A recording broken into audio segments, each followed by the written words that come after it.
a Zimbabwean non-profit organization, is challenging a ban on the importation of not food, not drinks, but of sex toys in a Southern African nation, saying the move is illegal and violates women's rights to pleasure. Sitabile Dewa of the Women's Academy for Leadership and Political Excellence, known as WALPE, is challenging Section 47, subsection 1, if I got it right, B of the Customs and Excise Act, which criminalizes the importation of goods regarded as indecent. WALPE says the law is archaic and infringes on women's rights to sexual pleasure. Joining us now to talk about this is Sitabile Dewa of WALPE herself to walk us through this development. Good morning and thank you very much for joining us. Yeah, all right, great. First of all, let's talk about Section 47, subsection 1B of the Customs and Excise Act, which you are challenging.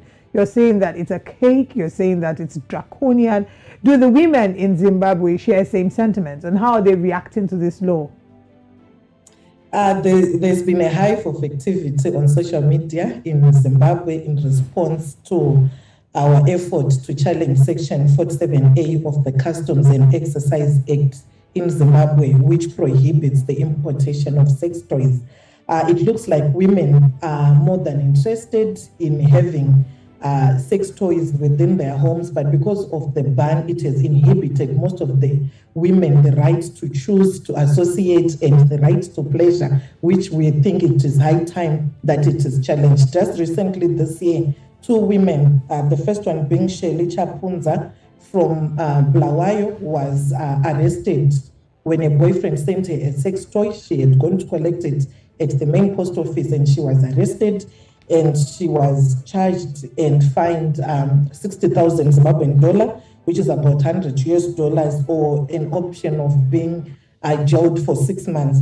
And another one this month, Ayanda Mponda, who was arrested some 2 months ago, was sentenced to 2 years in jail for importing the sex toys or an option of community service for 640 hours, which we feel it's insane, it's crazy. These women now have a criminal record for merely choosing to satisfy themselves, which is quite unacceptable.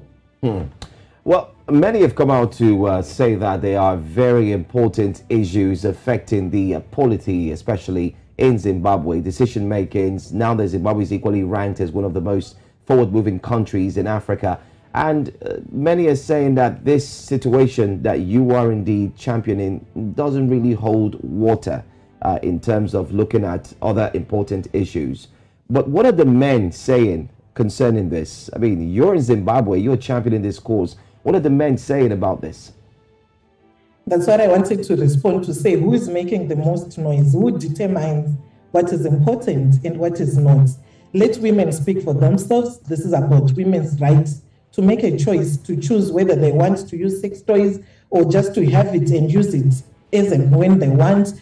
And I think it is mixed. It depends on men's understanding of sex toys. If you check in Zimbabwe and other countries, alcohol is legalized, sale of cigarettes, even condoms. I think there is a way to regulate the sale of sex toys and avoid abuse by children, because that's some of the arguments that are coming, that the provision might be abused by children and minors, but the same provisions that are regulating the sale of alcohol and cigarettes, which is actually detrimental to one's health, can actually be put in place to protect the abuse of sex toys.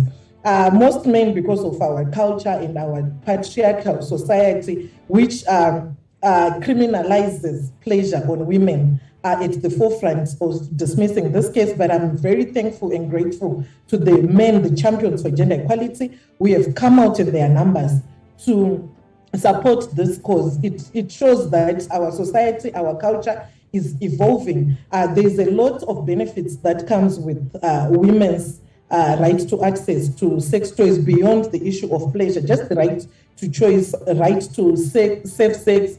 There are issues of rape, issues of abuse of women, women should have the option to choose whether they want to be involved with a partner or not, or they want both. It is a right that is there in the Constitution, the right to health. So we continue to appeal to men. I think what is needed more is sex education. This is about issues of sexual reproductive justice, and there's a lot of work that needs to be done to those who are opposing, but we'll see how the case goes within the courts of Zimbabwe. I'm glad that you've highlighted some of the issues that are being raised here, because I was going to ask you, what the rights of women are like in Zimbabwe. You've talked about this being a detriment, or rather impeding women's rights to sexual pleasure. Let's talk about the other rights that women have. How well would you say Zimbabwe is faring? And let's also talk about social and cultural maybe inhibitions that limit women's rights being, or gender equality in the sense, being achieved in Zimbabwe. I think it's a mixed bag in terms of women's accessing their rights to health. We do have the legalization again of abortion, which is actually taking the rights of women to make a choice whether they want to keep a baby or not. And it is something that has been taken before the courts, and unfortunately, the courts ruled out otherwise. But it's an advocacy strategy, a lobby that has to continue, because women should be given the rights to make choices regarding their bodies, whether they want to choose or not. The right to pre- and postnatal care, it's something that is being afforded to women at a very minimum basic, and I think the government can do more. But in terms of social and cultural orientation in Zimbabwe, I think we are kind of like moving in the positive direction. And also social media is helping a lot in terms of conscientizing Zimbabweans. We have a lot of Zimbabweans who have migrated to other countries, and they are being exposed to mature, well-functioning health services, and it's something that they are bringing back home, and it is being handled very well, and we hope that the situation will continue to improve as time goes on. All right, Sitabile, just one last question before you leave. What's the way forward after this? I mean, where are you going to? What's the next step? Is there a court? Are they going to meet in court? Are you going to be there? Just tell us, what's the next step? We are going to lodge a public litigation case with the High Court of Zimbabwe en route to the Constitutional Court, because we feel this is a Constitutional Court matter. We want the courts to determine the legality of Section 124, Section 47(1) of the Customs and Excise Act. What exactly does it say? Is it inhibiting just the importation and women are allowed to use? What if you find me with a sex toy today in Zimbabwe? Would I be arrested? So what is the issue here? Is it the importation or it's the possession of a sex toy? So we want the court to determine on that. And secondly, would it be possible for the courts to put in place laws that protect women's reproductive health rights, an act or a bill, something that we can also push through Parliament, so that at least it is clear that women should not be exposed to harassment and intimidation. The same way that those who are selling alcohol or are regulated in Zimbabwe is the same way that we are expecting those who want to import or manufacture sex toys in Zimbabwe to be allowed through some regulatory frameworks that will prevent the abuse of the same. Sitabile, thank you very much for joining us this morning, and we will be following up with this story. We look forward to having you again share with us the progress that this case has made in Zimbabwe and for the women of Zimbabwe.